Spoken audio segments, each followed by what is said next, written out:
Semua doa di Al-Quran istimewa, ada peruntukannya. Tapi ada salah satu ayat yang bisa memberikan inspirasi kepada kita, diterapkan di setiap kehidupan, termasuk ketika akan berinteraksi dengan Al-Quran. Doa ini tercantum di Quran surah ke-21 Al-Anbiya di ayat 87 sampai 88 pada kisah Nabi Yunus alaihissalam. Dari 83 sampai 84 Nabi Ayub alaihissalam, Nabi Zakaria yang kemudian selanjutnya 85 86 87 88-nya kemudian masuk kepada kisah Nabi Yunus alaihissalam. Wa dhannuni idh dhahaba mughadiba wa dhanna an lan naqdir alaihi fanada fi dhulumati an la ilaha illa anta subhanaka inni kuntu minadh dhalimin.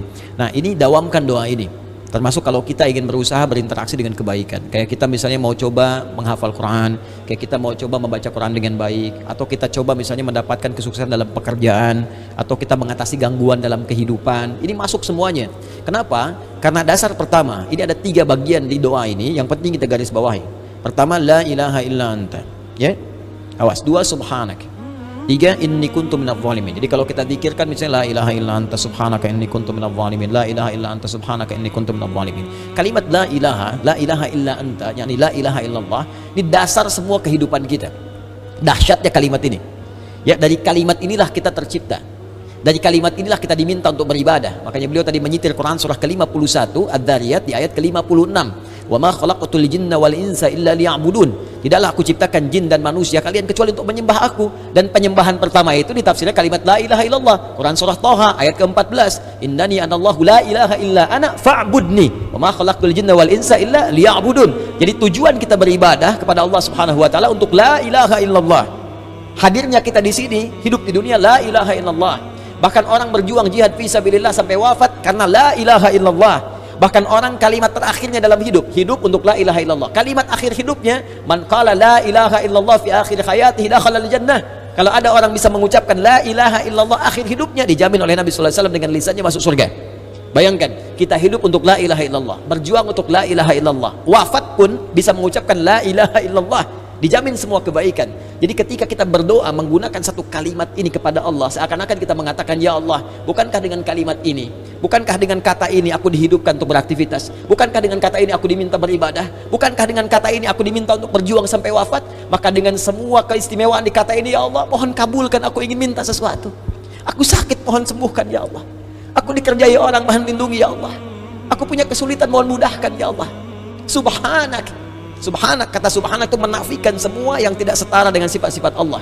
Ya, contoh orang mengatakan Allah punya anak, makanya turun Quran surah kedua ayat 116. Wa qalu ittakhadallahu walada subhana. Tepikan semua yang tidak ada hubungan dengan Allah Subhanahu wa taala. Karena itu ketika kita mengatakan subhanak, ya Allah, aku meyakini enggak ada Tuhan selain Engkau. Enggak ada sifat-sifat yang layak Engkau sandang kecuali apa yang telah Engkau tetapkan. Aku mohon ampun, ya Allah, selama ini inni kuntu minadh dhalimin. Aku salah. Aku salah, ya Allah. Aku katakan Tuhan hanya Engkau, tapi aku kadang diperbudak dunia. Aku ikut sesembahan dunia. Aku akhirkan ketika Engkau minta, Engkau panggil sholat, aku mengikuti panggilan dunia.